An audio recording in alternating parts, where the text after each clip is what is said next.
So today I wanted to give my theory about Rose and Stephen's resurrection powers, which allow them to seemingly bring back organic life from the dead. During the episode Lars's Head, we see Lars die, most likely from cardiac arrest or head trauma caused by the explosion of one of the homeworld robots and him hitting the rock pillar. Stephen's healing teals fall on Lars, which turn his body pink, and he wakes up to find himself in a pink zombie state, not needing food or water to survive, and having the same hair portal magic power as Lion. When Stephen enters Lars's hair, he sees a new tree in the pink dimension, which we can assume is symbolic of Lars's new existence, as well as Lion's tree with Rose's stuff stored beneath it. Besides being a plot vessel of how Stephen returns to Earth, we learn two important things from this scene. One is that Lion and Lars are the only beings that have been resurrected by a rose quartz, or possibly are rose quartz, since there are only two tree islands. Secondly, Lion, and therefore Lars, are confirmed to be at least somewhat immortal. We first see Lion when he is alive in the episode Historical Friction, which occurred over 200 years ago. He can be distinguished from the other of Rosen's lions by his heart-shaped nose, while the rest of the big cats have triangles.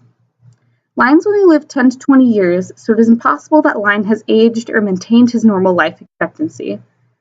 Lion's immortality would also completely explain his personality. Lions are predators by nature, but our Lion is non-aggressive because he no longer needs to eat and knows he cannot die. He has also been alive for over 200 years, which explains why he is smarter than your average lion, and even seems to understand a bit of the human language. Now, if we ignore the technical aspect of how this resurrection actually works, which I'll probably make a video about sometime in the future, it looks like most of the loose ends have been tied up.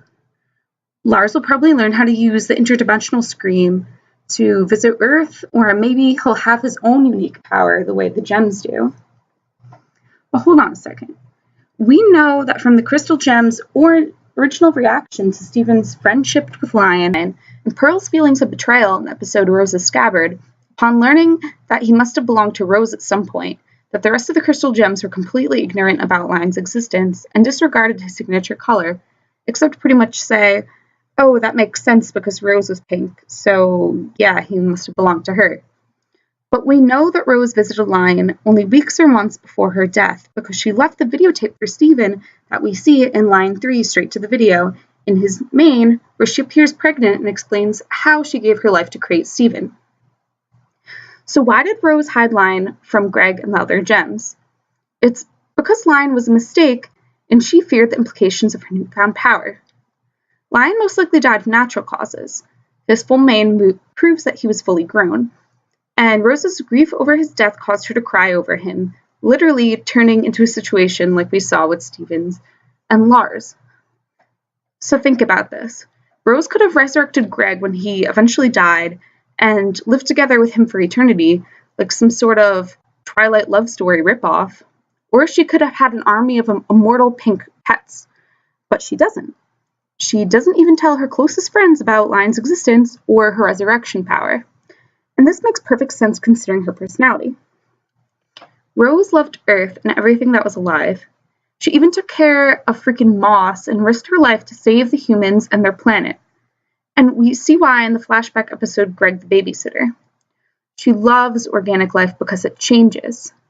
It's born, it lives, and is expected to grow and change, and dies. By breaking the cycle of life and death, by resurrecting something to a state of eternal stagnation, she was robbing it of its beauty and meaning. When we first see Lion, he's alone. The rest of his pride is long dead, and he's a freak, probably an outcast. Rose loved Lion, but she didn't want to force that type of existence upon anyone else, especially the human love of her life. While many humans are obsessed with immortality or looking young forever, Rose has come to see that it's quality over quantity. Rose, her namesake flower, are fickle, prickly plants that are only beautiful because they only bloom for a short period of time, and then they wither, leaving only vines and thorns left. But Rose didn't know if her friends would agree with her ideals, so she kept her resurrection ability hidden and refused to ever use it again. I believe that Rose's decision to give her own life for Stephen was motivated by this respect for the organic cycle of life. She paved her own path, made mistakes, and learned like a human. She had a family and loved her like a human. Being able to create a human baby of her own and enter life happily surrounded by her best friends before she had to live to see Greg pass away was her way of fulfilling her final wish to die like a human and create her own cycle of life. So it'll be interesting to see if Stephen rejects his resurrection abilities the way Rose did, since he's already agreed with her decision to reject a gem-shattering device and bubble the device's creator once again, Bismuth. So what do you think? Will Stephen use his resurrection abilities again? Will Lars grow tired of his eternal life? Do you think they're completely immortal, or they will keep living until they're killed? Leave your opinions in the comments section below, and remember to like and subscribe for more Steven Universe content.